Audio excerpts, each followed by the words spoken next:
안녕하세요. 부자가 되고 싶은 은토리입니다. 제가 퇴근하다가 재미있는 보고서를 2개를 읽으면서 왔는데 내용을 좀 여러분에게 공유를 하고 싶어서 한번 영상을 찍어보려고 합니다. 많은 근로소득자 중에서 나 정도 버리면은 좀 많이 버는 건지 적게 버는 건지 이런 게 되게 궁금하잖아요. 그거를 조사한 보고서라고 볼 수 있습니다. 한번 보여드릴게요. 사실 이 보고서가 한 2쪽짜리로 57페이지 정도 돼요. 그래서 이거를 다 볼 수는 없고 제가 되게 재미있었던 부분만 보여드리려고 해요. 일단은 전국에 있는 일하는 경제활동자 만 20세에서 64세를 대상으로 한 거고요. 10,000명을 대상으로 했다고 해요.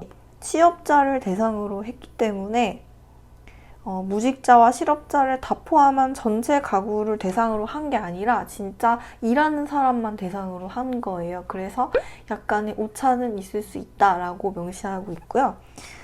이제 제가 제일 재미있었던 부분은 라이프 스테이지 분류인데요. 이걸 보는 방법이 그냥 되게 간단해요. 저의 경우로 따지자면은 저는 2040 기혼자 무자녀에 속합니다. 그죠? 30대고 기혼이고 자녀가 없으니까. 그래서 저는 여기서 그룹 3번째에 드는 거예요. 그래서 이렇게 그룹을 확인한 다음에 2040 기혼 무자녀의 소득 구간이 평균적으로 저의 경우 남편이랑 부인이랑 둘이 합해서 그 가구의 총 소득이 평균적으로 한 달에 517만 원 번다는 거예요. 그리고 소비를 21만 원 정도 하고 있고 거기서 저축은 20% 정도 108만 원 평균적으로 하고 있고 예비로 자금을 26% 정도인 135만 원을 남겨놓은대요. 저축을 하지 않고. 그리고 자산이 이렇게 보면은 부동산이 보통 3억 7천만 원 정도 있고 빚은 1억 정도 있습니다. 9,400이니까. 지금 내가 근로하고 있는 사람들 중에서 내 자신이 평균값이다 아니다를 여기서 따져볼 수가 있겠죠. 네, 이렇게 버는 것도 너무 재미있는데 내가 만약에 평균치인 사람이라면 여기에서 보면 식비로 한 달에 둘이서 66만 원을 쓴대요. 그러니까 그것보다 적게 쓰는 사람들은 한번 가계부를 따져봐서 66만 원 이하로 둘이서 먹는다면은 식비가 평균보다 적게 나오는 겁니다. 이렇게 해서 하나하나 다 따져볼 수가 있더라고요. 이 보고서가 그래서 많은 분들께 도움이 될지도 모르겠다는 생각을 제가 했습니다. 최하로 벌더라도 둘이 합해서 한 달에 300만 원 이하로 벌더라도 이거는 총소득이에요. 총소득으로 300만 원 이하로 벌더라도 식비가 50만 원 정도는 되더라. 그래서 50만 원 이하로 쓰면은 밥값을 되게 아끼고 있는 거다를 알 수가 있었고 그래서 20대 미혼일 경우에는 가구 총소득이 268만 원이 평균값입니다. 그리고 3040 미혼, 홀로 사는 3040은 한 달에 350만 원 정도 버는 게 352만 원이 평균입니다. 그리고 2030 기혼 초등생 이하 자녀가 있는 분들은 508만 원을 가지고 있고요. 보유 자산이 5억 8천이에요. 이 보면은 돈이 있는 사람들이 아기를 낳습니다. 이게 평균적인 수치예요. 보면은 무자녀인 사람들은 돈이 없어요. 평균값이 훨씬 낮습니다. 이 보유 자산에서 차이가 많이 나더라고요. 돈 버는 거는 평균값으로 따지면 무자녀인 사람들이 돈을 더 버는데 아무래도 맞벌이를 할 테니까 근데 자산이 적어요. 4억 5천에 자녀가 있는 사람들은 5억 8천입니다. 평균적으로 더 돈이 많은 사람들이 아기를 낳고 살고 있습니다. 그 다음에 또 재밌게 봤던 건 2021년 보통 사람 핵심 이슈라고 해서 코로나19로 인해서 되게 생활에 많은 변화가 있었잖아요. 그러면서 여러 사람들이 어떻게 대처를 했고 얼마나 썼고 이런 걸 또 모아놓은 파트입니다. 근로를 하는 사람들이 소득이 늘었는지 감소했는지도 여기 표로 나와 있는데요. 보니까 2019에서 20년으로 넘어간 첫 번째 코로나 해에는 다 줄어들었어요. 모든 사람들이 돈을 다 적게 벌거나 그대로였습니다. 그 다음 해인 작년 21년에는 정규직 임금 근로자라만 2019년보다 더 벌었고요.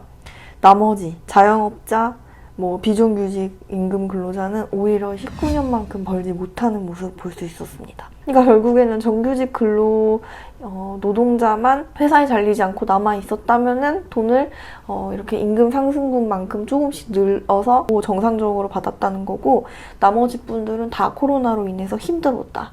이게 팩트였습니다. 이게 또 되게 재미있는 부분이었는데, 코로나19 이후에 예정에 없었던 목돈을 지출했냐, 이게 3명 중 1명은 목돈을 예정에 없었던 걸 썼대요. 왜냐면 코로나19가 장기화되면서 왠지 대체 소비가 하고 싶고 안 쓴 돈이 막 이렇게 남아있으니까, 그래서 보복 심리로 인해서 돈을 썼다. 근데 3명 중 2명은 쓰지 않았다. 1명은 돈을 썼는데 3명 중에 2명은 또 쓰지 않았습니다. 뭐에 썼냐 이거를 한번 봤더니 20대는 여기 보면은 골프장, 헬스장, 회원권을 구입을 많이 했고 미용이나 명품에 많이 썼다고 합니다. 작년에 바디 프로필 찍기가 좀 유행이었잖아요. 그게 영향이 있지 않았나 싶고요. 그리고 30대는 국내로 여행을 해외여행 대신 많이 가서 국내 숙박 많이 했고 실내용 취미 관련 용품을 많이 구입을 했대요. 그리고 40대부터는 이제 씀씀이가 달라져가지고 가구도 사고 자동차도 구입을 했다고 합니다. 이게 되게 신기했어요. 3명 중 1명 중에 또 그 중에 18%는 자동차를 새로 샀더라.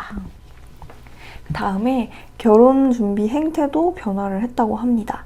그러니까 4년 만에 결혼이 2% 줄었고 부동산 가격이 상승돼서 1.3배 결혼 비용이 상승했다고 하네요. 결혼을 왜 안 하는지 조사를 해봤더니 결혼 준비할 때 주택 마련하는 게 아무래도 부담이 됐고 코로나19로 결혼식을 제한을 많이 했잖아요. 그래서 안 하는 사람도 많았고, 결혼 비용이 얼마 정도 드냐 이것도 평균값이 나왔습니다. 1년에는 평균적으로 1억 6,916만 원이 필요해요. 결혼을 하려면. 진짜 너무 많이 들지 않아요? 근데 그 중에 1억 3,700이 다 주택에 들어갑니다. 그리고 혼수랑 뭐 이런 거는 크게 늘지는 않았어요. 오히려 예물, 예단, 이바지 하는 거 이거는 줄였어요, 사람들이. 그리고 신혼여행도 어차피 못 가니까 신혼여행 비용도 148만 원이나 줄었습니다. 근데 아무리 줄여봤자 주택에서 3천만 원 이상 늘었기 때문에 어떻게 감당이 안 돼요, 보니까. 그리고 출산 의학률도 4년 만에 6%가 늘었어요. 이제는 비혼을 원하는 신혼부부가 17.4%래요. 그러니까 굉장히 많아졌어요. 자녀 계획이 없는 딩크족. 그러니까 결혼한 사람들 중에 뭐 10명 중 2명 정도는 애기 생각이 전혀 없다는 거예요. 여기에 파이어족이라는 내용도 나왔어요. 조기 은퇴를 꿈꾸는 사람들을 파이어족이라고 하는데 65세 정년까지 일하는 게 아니라 일찍 은퇴를 하는 게 파이어족입니다. 그런 사람들은 보통 사람들보다는 당연히 목표가 뚜렷하니까 돈을 더 아낄 거잖아요. 아끼고 소비를 덜 하고 얼마를 진짜 아끼고 있는지 평균값이 나와서 이거를 한번 찾아봤어요. 파이어족 6.4%더라. 100명 중에 6.4명 정도가 파이어족 일찍 은퇴를 계획을 하고 있더라 라고 나온 거고요. 보통 조기 은퇴를 계획하는 사람들이 평균적으로는 돈을 더 많이 벌고 있었습니다. 그런데 소비 액수는 그렇게 많이 차이가 나지 않아요. 그러니까 더 버는 만큼 소비를 더 많이 하지는 않고 적게 하고 어느 정도 저축을 하고 계획을 하고 있더라라는 게 통계적으로 여기서 확인을 할 수 있었고요. 어떻게 어디서 아끼는지도 나와 있습니다. 그래서 파이어족이 아닌 사람들보다 취미활동이나 여가 문화생활을 줄여서 그 돈을 아끼고 있다고 합니다. 그리고 자산은 얼마 정도 차이가 나냐 했더니 총 자산으로만 따지면 이미 4천만 원 정도 차이가 나요. 여기 읽어보니까 조금 더 체계적으로 노후를 준비하고 있다.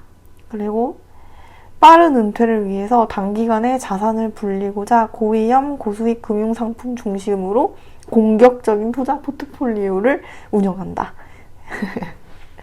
이제 얼른 은퇴하려고 진짜 평균적으로도 공격적인 투자를 하고 있고 자산도 4천만 원 정도 더 많다는 거를 확인할 수 있었습니다. 막 인터넷에서 맨날 나 정도 연봉이면 많이 버는 거임? 이러면서 맨날 올라오잖아요. 근데 맨날 인터넷에서는 다들 많이 벌고 잘 살고 이렇게 근로자 평균으로 보니까 딱 정확하게 평균 소득은 둘이 합해서 3040이 둘이 합해서 517만 원이 평균입니다.